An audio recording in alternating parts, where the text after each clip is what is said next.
El versículo de memoria que está en el Salmo 67, 3 y 4 dice lo siguiente: Dios, alábente los pueblos, todos los pueblos te alaben. Alégrense y gócense las naciones, porque juzgarás a los pueblos con equidad y guiarás a las naciones de la tierra.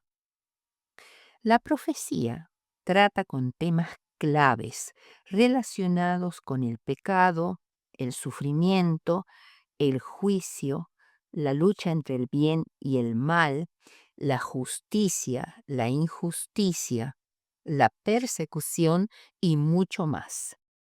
En los salmos seleccionados para esta lección, veremos a Dios como nuestro amparo y auxilio en las tribulaciones, como dice el Salmo 46, 1. Como el Rey de toda la tierra, Salmo 47, 6 y 7. ¿Cómo debemos tener gratitud? Porque Él ha respondido a nuestro clamor. Eclesiastés 3:16. Y finalmente lo veremos como el juez que traerá justicia y orden a la tierra. Salmo 75, 7 y 10. Finalmente se presenta la maravillosa bendición sacerdotal que muestra a un Dios lleno de misericordia, que está en medio de su pueblo. Ante nuestra angustiosa pregunta de por qué Dios no se enfrenta al mal en forma directa e inmediata, los salmos nos dirigen al santuario en busca de respuestas. Después de esta introducción, vamos a ver el primer punto, un auxilio en el tiempo de angustia. Dios es nuestro refugio. Y el Salmo 46 es el que vamos a ver en este punto. Este salmo, llamado el Salmo de Lutero, porque el gran reformador acostumbraba cantarlo en momentos de angustia en forma de himno, un himno muy conocido por todos los cristianos que se llama Castillo Fuerte, que es una paráfrasis de este Salmo 46. Es un glorioso himno basado en el tema de la seguridad que el pueblo de Dios puede disfrutar en medio de la agitación de los pueblos. Consta de 3 estrofas que presentan sorprendentes contrastes: aguas turbulentas, montañas que son removidas y un río tranquilo, las naciones agitadas y la tierra que se disuelve ante la voz del Señor, la desolación de la guerra y Dios que reina en paz sobre las naciones.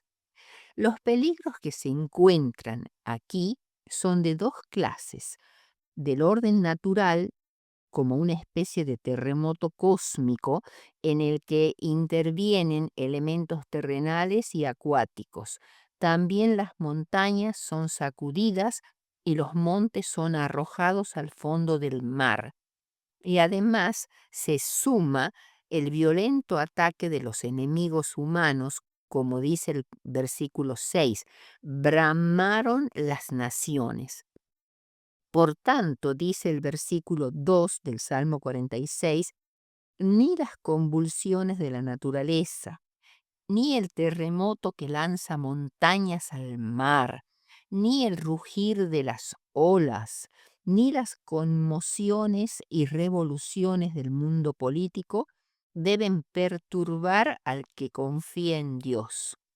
Ocurra lo que ocurriere, Dios es un refugio seguro. Esta es la primera estrofa del Salmo 46 que termina con la palabra Selah, que significa justamente eso, el fin de la estrofa. La segunda estrofa muestra la tranquila serenidad del río que Dios provee a su ciudad. Se pone en agudo contraste con el mar embravecido.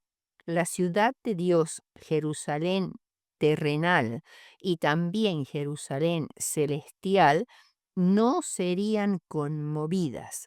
Hay en ella paz, mientras fuera de sus muros todo es tumulto, porque Dios como ayudador y protector está en medio de ella.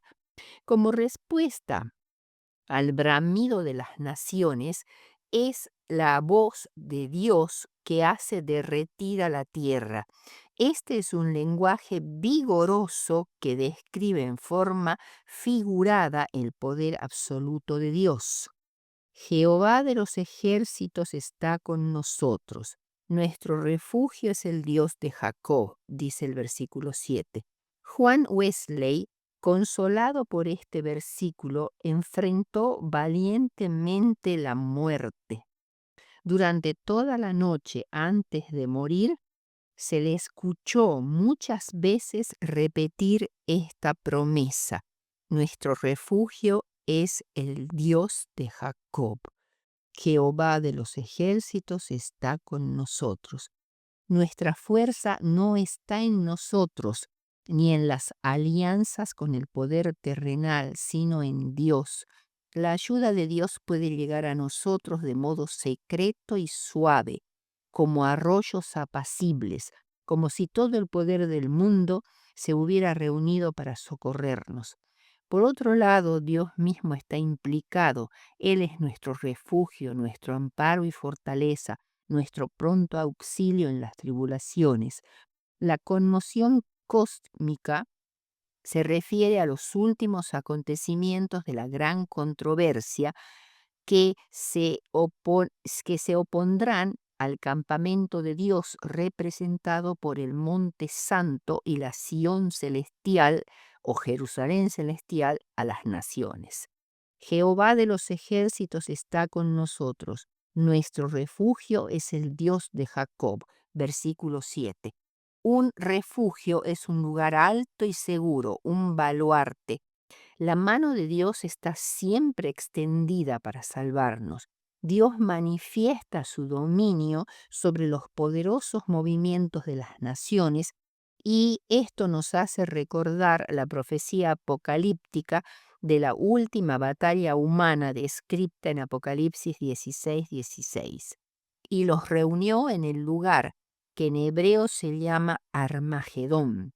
No se presenta aquí ninguna guerra mundial entre los bloques de naciones de Oriente y Occidente, como han deducido muchos. Y eh, la situación es muy distinta. Es que los poderes de la tierra se unirán en una causa común, que es hacer guerra contra el pueblo de Dios. Aquí está la trama asesina de la última guerra demoníaca en el Apocalipsis.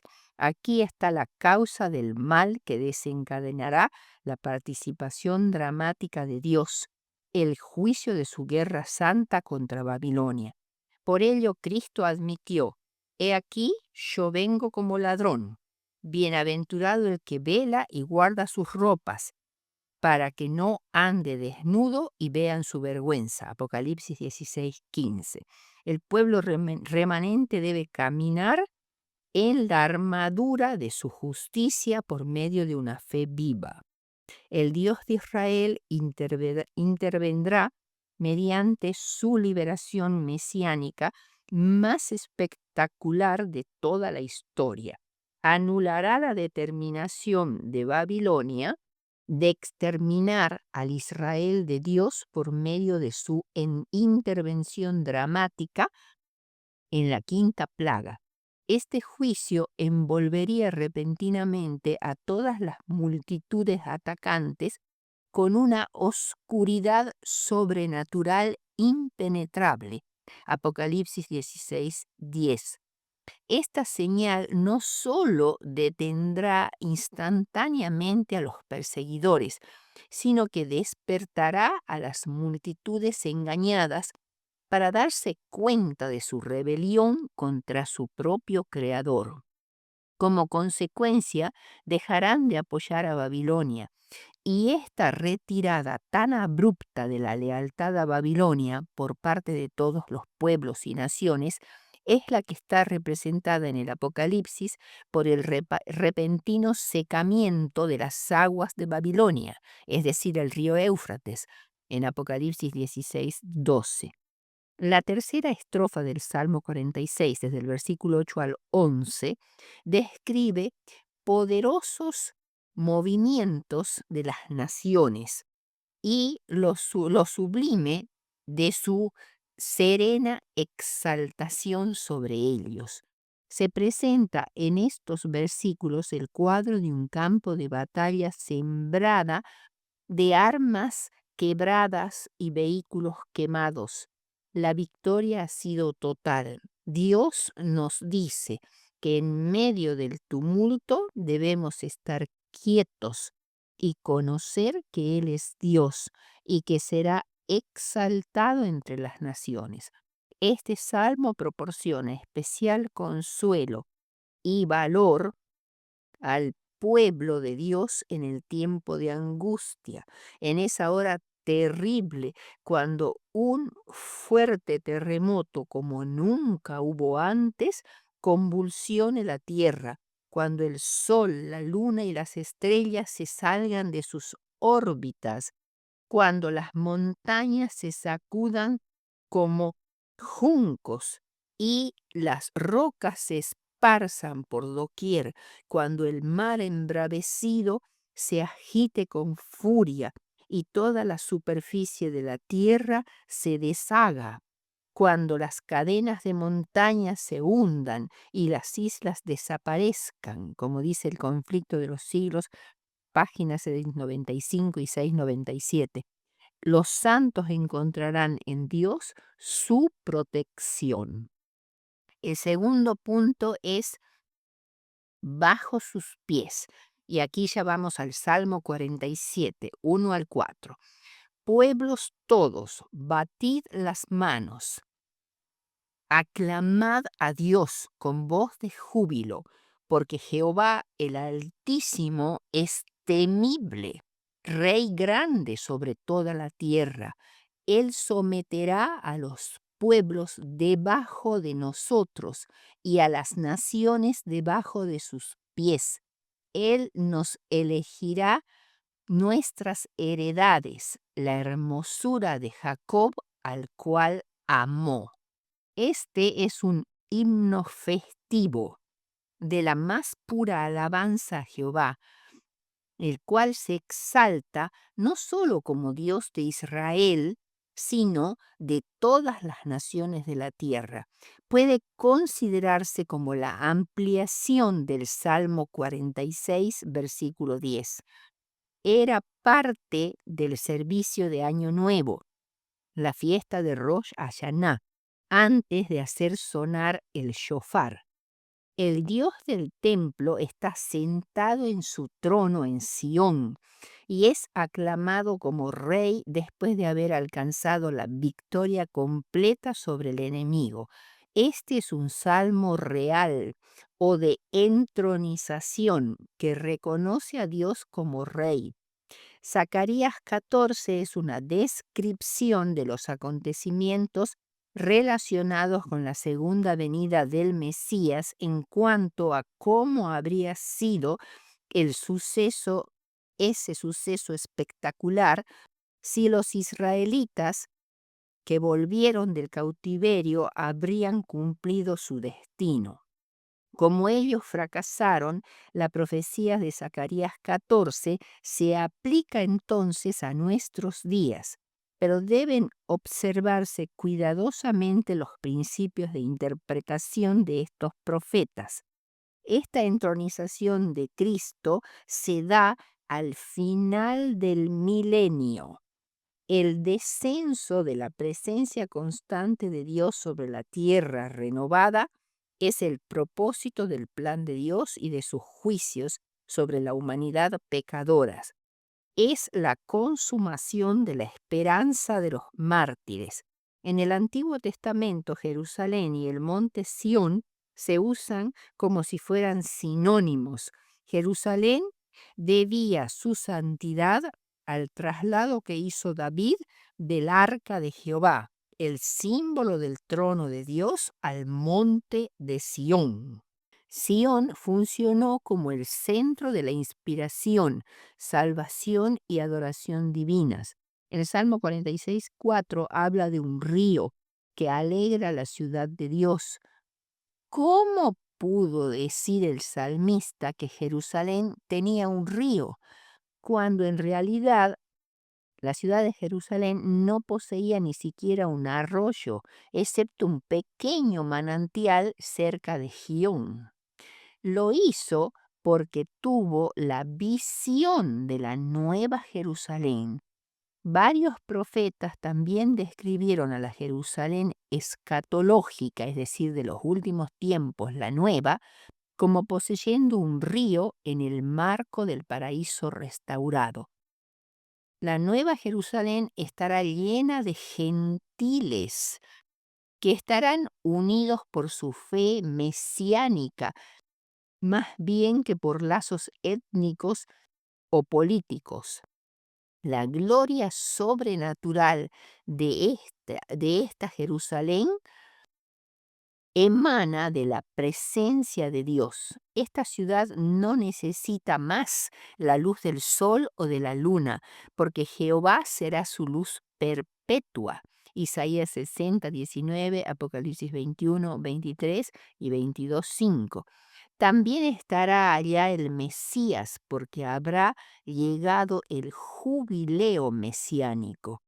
La Nueva Jerusalén llega a ser la realización de la teocracia ideal de Dios, el símbolo perfecto de la reunión del pueblo de Dios, el lugar de comunicación perfecta entre el Creador y Redentor con sus criaturas redimidas.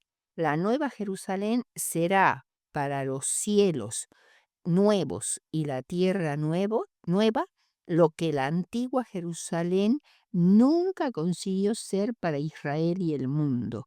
La ciudad celestial no es una estructura vacía, es la comunidad adoradora de la iglesia en la tierra, con los ángeles y los redimidos en el cielo. Hebreos 12:22. Al igual que Cristo, que descenderá físicamente del cielo a la tierra, así también la Jerusalén celestial descenderá del cielo a la tierra, como dice Apocalipsis 21:2. El objeto de la esperanza cristiana no es meramente el cielo, sino la ciudad celestial, la Nueva Jerusalén. Nuestra ciudadanía actual en esta santa ciudad representa más que la seguridad de la salvación presente. También nos da la certidumbre de nuestra entrada en la ciudad de descanso y gozo eterno. Juan destaca que solo el Cristo resucitado tiene la llave de David. Él es el que abre y ninguno cierra, el que cierra y ninguno abre. Apocalipsis 3:7.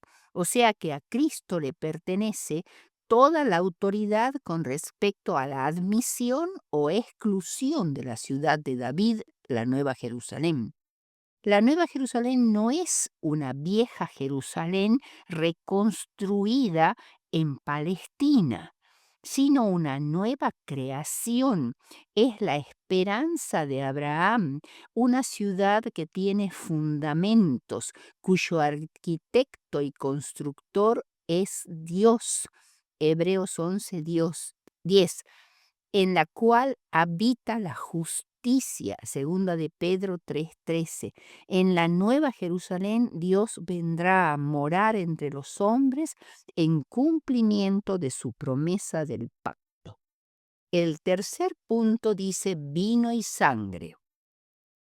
El Salmo 75 es un himno que celebra la liberación de manos del enemigo. Seguramente se lo empleó para celebrar la destrucción de los asirios cuando Sennacherib se vio obligado a retirarse. Segunda de Reyes 19, 35 y 36. Este salmo de hondo dramatismo presenta a Dios como juez justo y reprende la impaciencia humana frente al oportuno castigo impuesto por Dios. Expresa el agradecimiento del pueblo por el poder de Dios al haberse manifestado librando a Israel de manos del enemigo. En el versículo 2 habla Dios diciendo que Él es quien escoge el tiempo oportuno, el momento preciso y más adecuado para sus propósitos. Yo juzgaré rectamente. Cuando Dios juzga, hay justicia equitativa para todos. No os enorgullezcáis, dice el versículo 4. O sea, no seáis arrogantes, obstinados, insolentes al hablar, de dura cerviz. El éxito no se logra por las ventajas geográficas ni por la extensión territorial, sino al acatar el eterno plan de Dios. Dios es el que toma la decisión final. Una de las cosas que Dios corrige en ocasión del juicio es la apropiación indebida del poder que ha tenido lugar en nuestro mundo. Los seres humanos caídos ya no viven para los demás, ni para la gloria de Dios, sino para sí mismos. Experimentamos las consecuencias de haber elegido creer que no hay sentido ni norma moral objetiva en el universo. Nietzsche, un filósofo muy famoso, insistía en que debemos crear nuestro propio sentido y que debemos pretender que el universo existe para nuestro beneficio. En suma, como si cada individuo debiera comportarse como si fuera un dios. Nietzsche perdió la razón después de una caída y, vivió los siguientes 11 años de su vida en un estado semicatatónico antes de su muerte en el año 1900. El versículo 8 del Salmo 75 dice que Dios sostiene en su mano el cáliz para dar de beber a la humanidad. Ese cáliz o copa está lleno de mistura, es decir, una mezcla de vino con especies para que sea más fuerte y embriagador. De esa copa deberán beber los impíos hasta el fondo, porque representa el justo juicio de Dios sobre los pecadores impenitentes. Este salmo afirma sin duda alguna que Dios es nuestro juez. La tierra se representa como un edificio que se ha desmoronado y ha perdido sus cimientos. Y esto es lo que realmente sucede con el mundo actual, lleno de caos y desorden, con poca estabilidad. Dios es el que restaurará la estabilidad de las columnas que sostienen la tierra. La copa llena de vino embriagante que los impíos deben beber copiosamente. El cáliz del vino en la mano de Dios simboliza la ira de Dios y su justicia punitiva. Israel es experimentó la ira de Dios en forma temporal, pero los enemigos de Israel tuvieron que beberla hasta su extinción, con lo cual desaparecerían. Cristo bebió la copa de la ira divina en el Getsemaní, y porque Él aceptó beberla, su pueblo no tiene que beberla. Él ocupó nuestro lugar. Los adoradores de la bestia tienen que beber la copa de la ira de Dios pura sin diluir y sin mezcla de misericordia. Esta copa se derramará en las 7 postreras plagas. La última imagen de este salmo es la de los cuernos en el versículo 10. Los cuernos son un símbolo de poder y dignidad. Destruir, destruir el cuerno de los pecadores al restaurar el orden trastornado por los poderes del mal es la obra de Dios. El cuarto punto que vamos a ver es para que se conozca tu salvación. Y acá consideramos el Salmo 67.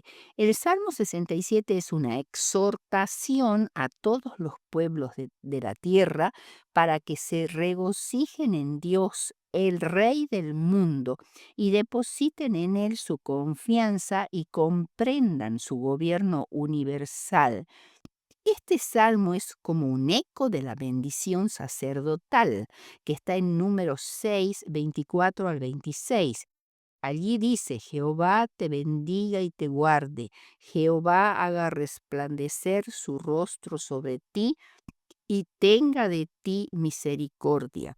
Jehová alce sobre ti su rostro y ponga en ti paz. El Salmo 67, sobre todo, trata de decir lo mismo, pero de los 2 primeros versículos. Dice: Dios tenga misericordia de nosotros y nos bendiga. Haga resplandecer su rostro sobre nosotros. Tanto la idea como las palabras del versículo 1 son algo así como un eco de la bendición del sumo sacerdote en números 6, 24 al 26, para que sea conocido en la tierra tu camino. Dios tenía el propósito de que Israel llegara a ser la luz del mundo. La iglesia remanente debiera aprender una valiosa lección de lo que le sucedió a Israel. Es una exhortación al servicio misionero para llevar el conocimiento de la salvación a las naciones, y Dios anhela para que esto se haga para que todos los pueblos lo acepten como su pastor. Todo el mundo debía recibir bendiciones por medio de Israel. Al conocer al Dios de Israel como el Dios de todas las naciones, el mundo compartiría las bendiciones que Dios prodigaba a Israel.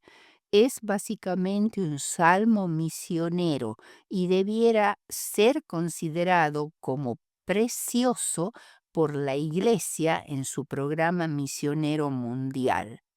En conclusión, cuando Cristo nos dijo que lleváramos el Evangelio al mundo, no nos dejó solos para que descubriéramos cómo hacerlo. El trabajo es dirigido desde el santuario celestial. Nuestro trabajo debiera estar indisolublemente fusionado con Cristo. Él nos guía y nos da poder. No necesitamos esperar hasta la persecución para venidera para sentir nuestra necesidad del refugio de Dios. Todos los tipos de problemas actuales nos califican para esta necesidad y son oportunidades para experimentar el refugio provisto por Dios. En momentos de angustia podemos sentirnos amenazados por colegas o amigos que no comparten nuestra fe e incluso pueden burlarse de nosotros, o podemos sentirnos acosados por la enfermedad, el fracaso académico, la falta de dinero o de seguridad económica y la soledad. Solo Dios puede proporcionar la ayuda que necesitamos y la fortaleza necesaria para soportar y vencer la dificultad.